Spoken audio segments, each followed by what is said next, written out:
Assalamualaikum warahmatullahi wabarakatuh. Selamat datang kembali teman-teman di channel Problem Catur. Semoga kita semua diberikan kesehatan dan rizki yang melimpah oleh Allah Subhanahu wa taala. Amin.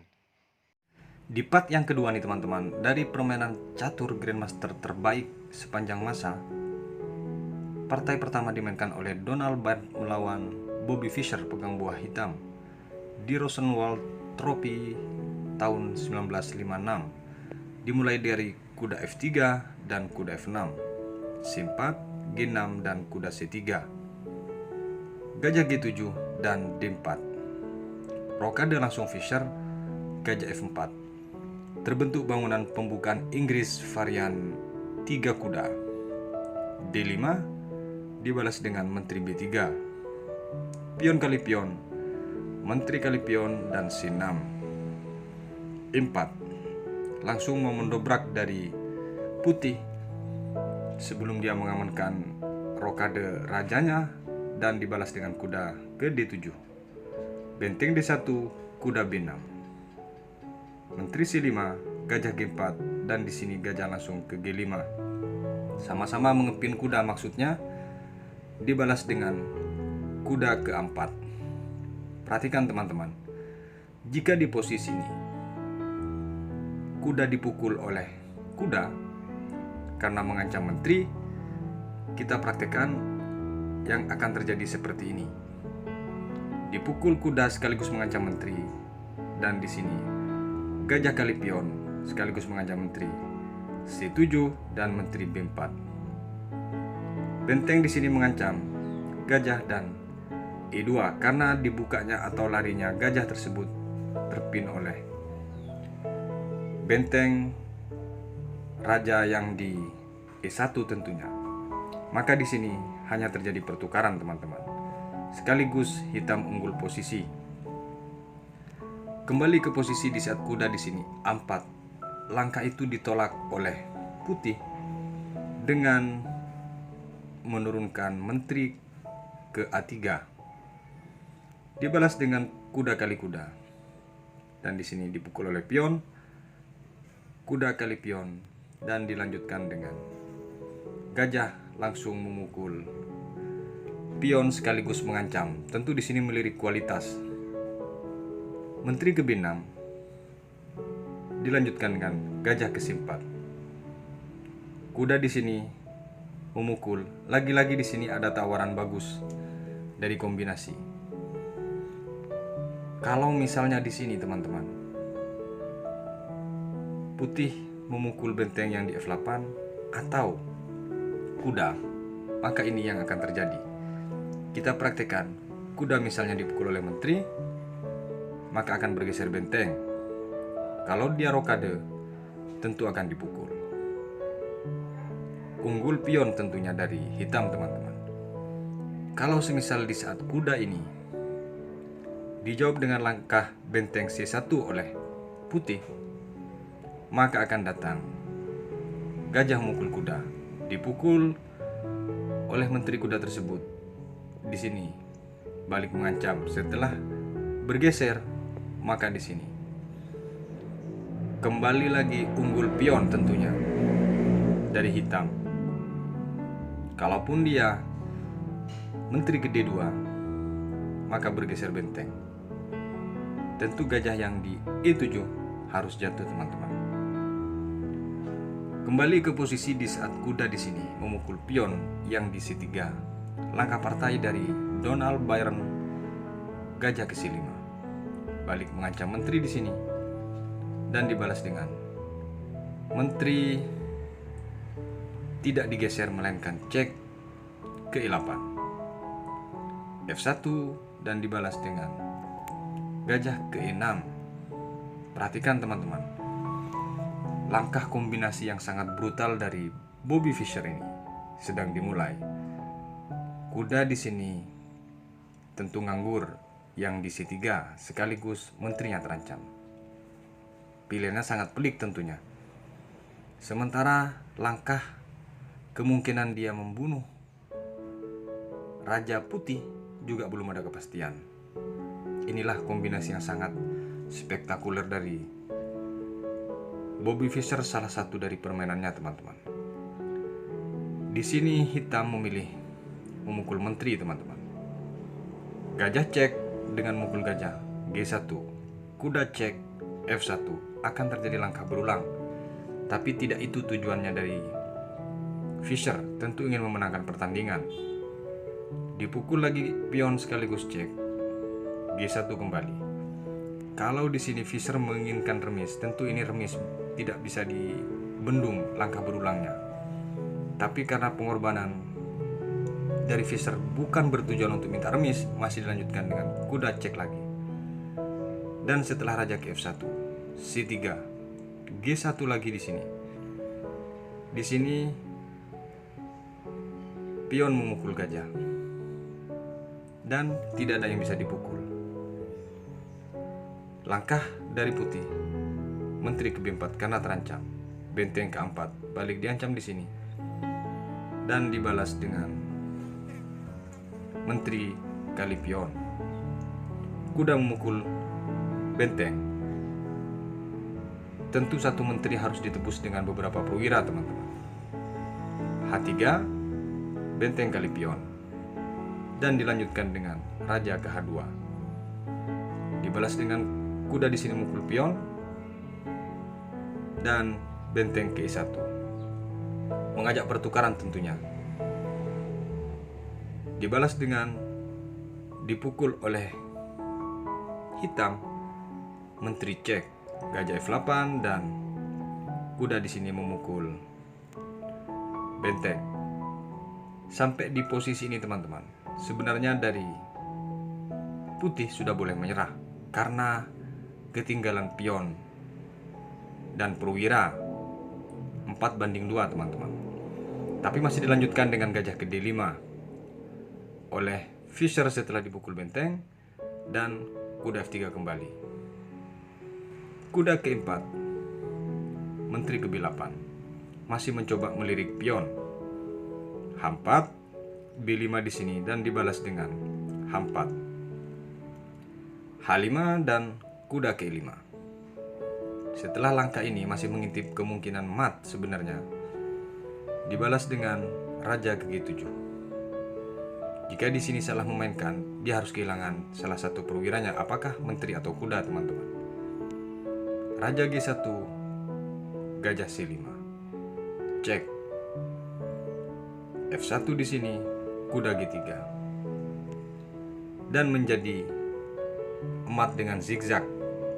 Langkah ini masih dilanjutkan oleh Donald Bayern dengan raja menggeser ke E1, gajah B4 cek, D1, gajah B3 cek, C1, kuda E2 cek.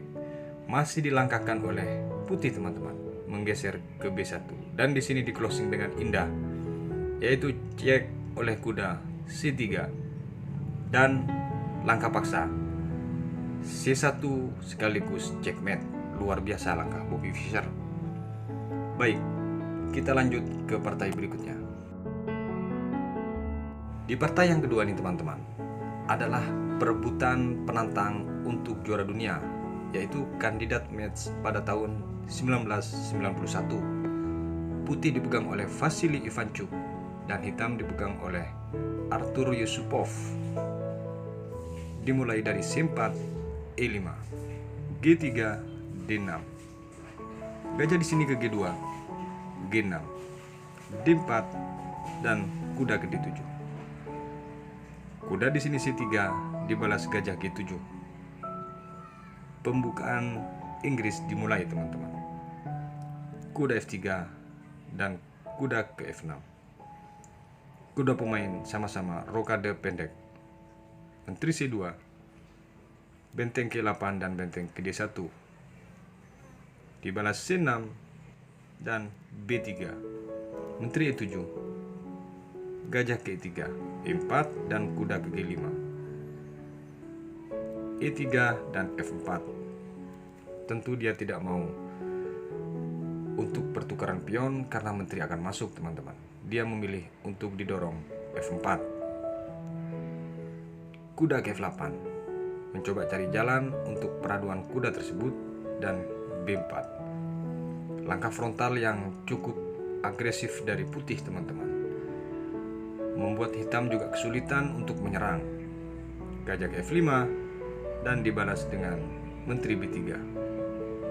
H6, kuda di sini kembali ke F3. Kuda G4 dan B5. G5, pion kali pion. Setelah pion kali pion di sini kuda ke I5. Tentu kuda ini tidak bisa dipukul oleh pion kecuali pakai gajah, karena terpin oleh gajah menteri dari hitam. Pion kali pion di sini dan kuda memukul pion sekaligus mengancam menteri. Menteri G5 meninggalkan pion yang di D6. Jika di posisi ini teman-teman, dari putih menjawab H4 misalnya, maka akan terjadi menteri ke H5. Kuda D5 untuk balik menyerang. Kuda G6. Di sini tentu sedikit baik langkah dari putih teman-teman. Artinya kemungkinan serangan dari hitam tidak tembus, tapi tidak dengan langkah partai. Kembali ke posisi di saat menteri ini ke G5. Langkah partai, gajah memukul pion D6 karena mungkin sekaligus menjaga peraduan pion yang di F4. Kuda ke G6 di sini. Dibalas kuda D5, sama-sama balik mengancam, dan menteri ke H5. H4 sekarang sudah terlambat dan sekarang ini dipukul oleh kuda teman-teman. Diterima tawaran itu. Dipukul oleh menteri sekaligus ancaman cek tentunya. Kalau di sini teman-teman, dari putih memilih dengan gajah memukul pion, maka akan terjadi langkah seperti ini. Menteri cek, H1 dan gajah ke 4. Tentu ini langkah paksa setelah dipukul di sini oleh benteng F1. H4 yang memaksa harus pindah. G2, F2. Tentu di sini ada ancaman cek atau dia harus kehilangan gajah. Misalnya dia balik mengancam lagi. G4. Gajah G3 untuk melindungi. Maka di sini dipukul terlebih dahulu. Setelah benteng kali kuda, menteri cek. Langkah yang sangat brutal ini teman-teman. Tentu kesulitan untuk berlindung nanti raja. Kemungkinan mat tinggi sekali. Kembali ke posisi di saat menteri di sini memukul pion H4, langkah partai, kuda cek ke I7. Karena tahu posisinya sudah cukup penting, dia juga harus menyerang. Raja bergeser ke H8. Dipukul sekaligus mengancam menteri di sini. Menteri cek dan F1. Dibalas dengan benteng ke E6 dan menteri ke B7. Langkah ini teman-teman betul-betul mencengangkan dari hitam. Dia bukan menggeser benteng, melainkan benteng yang di E6 yang digeser, bukan yang di A8. Benteng digeser ke G6 teman-teman. Tentu dengan senang hati dari putih memukul benteng. Dan jika di sini teman-teman, menteri memukul F7 dengan ancaman checkmate misalnya. Tentu di sini dicek terlebih dahulu dengan pembuangan menteri. Luar biasa kemungkinannya nih teman-teman. Dan setelah bergeser atau memukul ini, karena tidak bisa bergeser, rajanya dipukul oleh gajah, akan datang cek. Dipaksa bergeser ke E1 tentunya, datang checkmate oleh benteng. Luar biasa langkah daripada hitam jika kemungkinan itu dimainkan. Kembali ke posisi di saat benteng ini ke G6. Langkah tajam ini yang betul-betul mengorbankan perwira daripada benteng tersebut diterima oleh putih. dengan memukul cek H7 Raja G8. Ternyata dia sudah frustasi melihat langkah itu, teman-teman. Dibalas dengan Raja memukul Menteri, kuda cek H7 kembali dan dipukul benteng tersebut karena dirasa sangat mengganggu dan membahayakan. Dipukul oleh pion sekaligus mengancam kuda. Kuda kali gajah. Kuda ke F2. Lagi-lagi mengancam benteng di sini. Gajah langsung memukul pion sekaligus mengancam menteri. Tentu ini langkah yang cukup putus asa. Dipukul oleh menteri. Kuda di sini mengancam menteri H2 dan dibalas dengan benteng ke B1. Sepertinya dari putih ini, teman-teman, dari langkah bergeser benteng, dia mencari kemungkinan celah remis. Kuda ke H3, dan langkah ini tentu meminta untuk dipukul. Setelah dipukul, dicek oleh menteri ke F2. Tapi dia tahu, teman-teman, akhirnya dia memilih mengorbankan benteng dengan cek terlebih dahulu H8 dan dicek. Setelah dipukul, detik-detik menyerah dari putih, teman-teman. Dipukul juga kuda tersebut oleh gajah. Satu langkah dari ini langsung menyerah dari Vasily Ivanchuk dengan langkah menteri ke G3. Di posisi ini, Ivanchuk langsung merupakan raja karena tidak ada perlindungan sama sekali atas ancaman checkmate tersebut, teman-teman. Semoga menjadi inspirasi bagi insan catur di Indonesia. Sampai berjumpa di video berikutnya. Wassalamualaikum warahmatullahi wabarakatuh.